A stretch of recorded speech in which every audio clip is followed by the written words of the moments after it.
Cara, a gente tava falando isso pra chegar no segundo álbum que você fez e já não era mais uma música só, né? Falando a gente abriu pra caralho, parênteses. né? Não, a gente abriu parênteses de uma música, eu achei isso muito legal.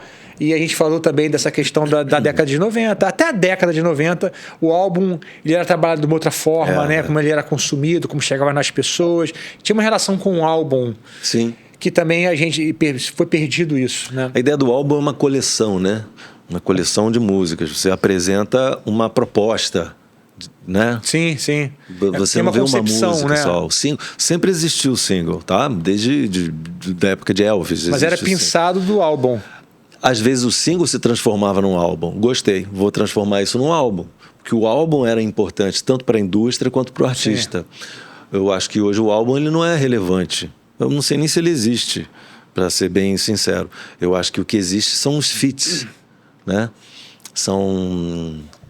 E isso está ligado, obviamente, a uma jogada comercial que eu respeito e reconheço, mas parece que você precisa da força de outro artista para juntar um Instagram com o outro, sabe? Para juntar os fãs de um com o fã do outro e tornar isso uma coisa maior. É uma estratégia. Eu acho que é um jogo, faz parte, eu reconheço isso. E que bom que você não precisa fazer parte mais disso. Eu não tenho vontade eu chamei a Babi Xavier, que era apresentadora da MTV, né? Da MTV, para gravar uma música comigo, e a gente alcançou no meu universo a gloriosa marca de mais de 100 mil views. É bastante, eu considero bastante para o meu universo dentro da internet. Eu não sou um cara dessa geração, e a gente fez uma balada tocando violão e ela cantando e eu cantando com ela. Então eu acho aquilo incrível. Foi um sucesso. Para mim, aquilo ali foi uma marca de muito sucesso. Mas foi o máximo que eu me aproximei da ideia do feat, sabe? Sim. Que ano que você lançou com a Babi? Tem 2 anos, acho, ou 1 ano e meio, algo assim. Legal. Vamos lá para o segundo álbum. Você conseguiu ali já, e a cabeça cara, vamos surfar nesse momento, é música de pista. É isso. Né? Terceiro disco. Terceiro disco, né? É o segundo álbum que aconteceu, acaba confundindo. Aí, claro que os DJs estavam todos juntos. A gente tinha uma consultoria. Eu chamei o Tigrão, o Brinquinho, que agora não sei se ele é DJ ainda. Fala, cara, senta aí, o que tu acha disso aqui? Dá para fazer um remix maneiro? Dá. Quem que pode fazer o remix? Fulano. Aí a gente não dava para um DJ, a gente dava para uma série de DJs, inclusive o Memê, que na época era muito importante, porque fez um icônico disco com o Lulu Santos, chamava Eu e Memê, Memê e Eu. Sim. E então esse álbum você já fez com as músicas já com remix? Não propriamente, mas eu já imaginava como elas poderiam ficar com um remix de fulano. Eu já entendi a linguagem, porque cada DJ tem sua própria linguagem também. É sutil, mas tem. Mas eu não entendi. Então, quando a música foi pro CD, o CD não saiu com uma versão remixada? Tinha alguns remixes, mas fora isso, quando lançava um single, que era do disco, a gente pegava a base e dava para vários DJs. E deixava circular assim. Faça o remix que você quiser. Era meio vamos dizer que inovador, né? Mas e aí, cara? Faz o remix que você quiser. Cada DJ que tocava na noite tocava para um público, sei lá, de 3, 4 mil pessoas. E ele tocava o remix dele. Então você deixava eles testarem. Não só testar, mas como tocar o próprio remix. Mas chegava uma hora que você fala, esse remix aqui foi o que mais deu certo. Aí a gente botava no disco. Aí a gente botava ele no disco. Mas então, você lançou o disco só depois? Não. Esse terceiro disco ele veio com 2 ou 3 remixes do DJ Cuca, que já tinha feito o primeiro, que bombou, óbvio. Okay. A música naquele momento, ela também era tratada como single, como hoje. Só que tinha um negócio que hoje não tem, que eram as compilações. Compilação da Jovem Pan. Ou compilação da Transamérica. É verdade, tinha isso. Que até para banca de jornal. Exato. Ali entrava o remix que tinha bombado e que tinha acabado por conta própria de tocar na rádio. Fala, pô, esse remix aqui é muito bom, tá tocando na rádio, vamos botar ele como compilação. Eu tinha esquecido completamente disso. Você falou isso agora, veio para mim um monte de lembrança. Isso era uma coisa muito particular da música eletrônica. Sim. Né? E não sei se hoje é assim mais, acho que não. Hoje são os setlists. Né? Funciona mais ou menos assim.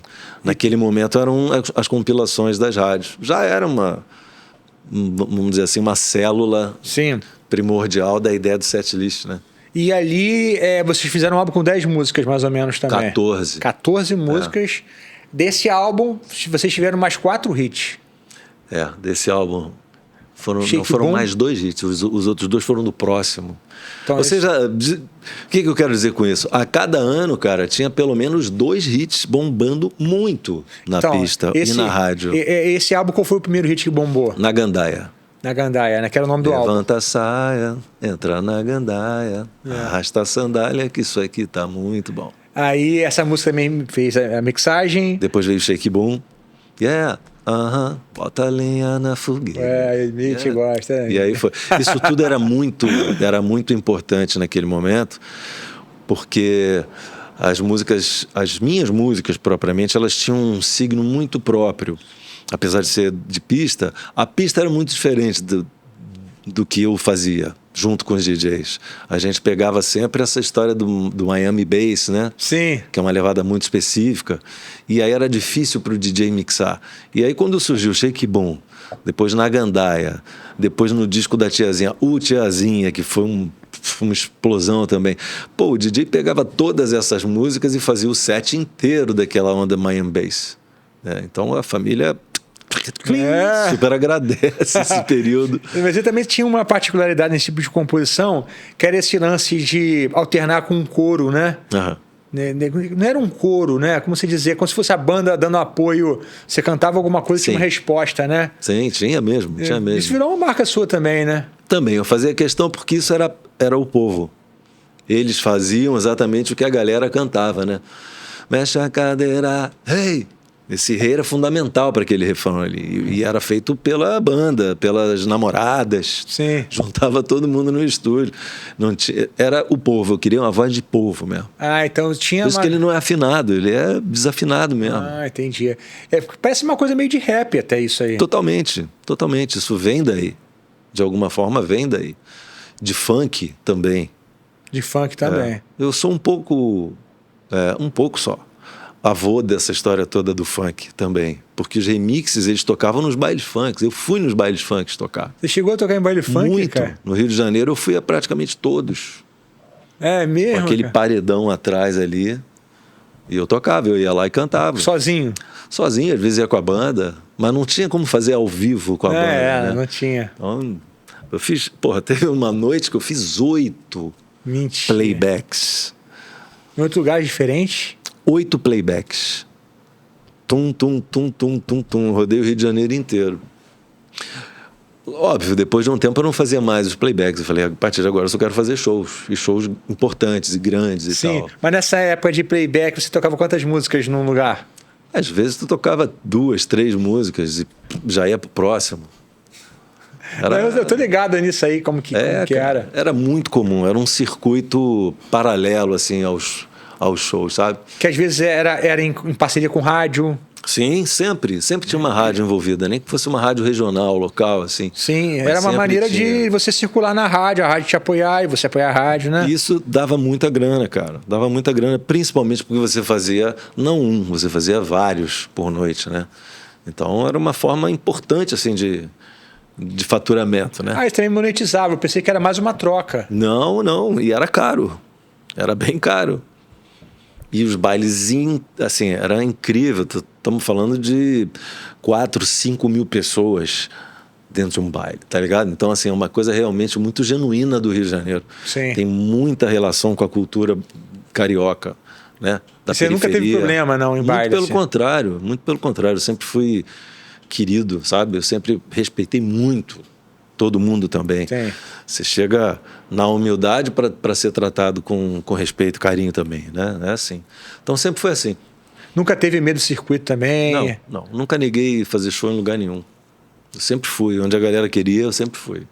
Porque quando a gente fala de baile, tem alguns bailes que, cara, se chegar lá, a galera tá com o fuzil na mão mesmo. Nunca vi nada disso. Nunca viu nada? Nunca vi nada disso. Era uma outra época também. Talvez hoje seja assim, mas...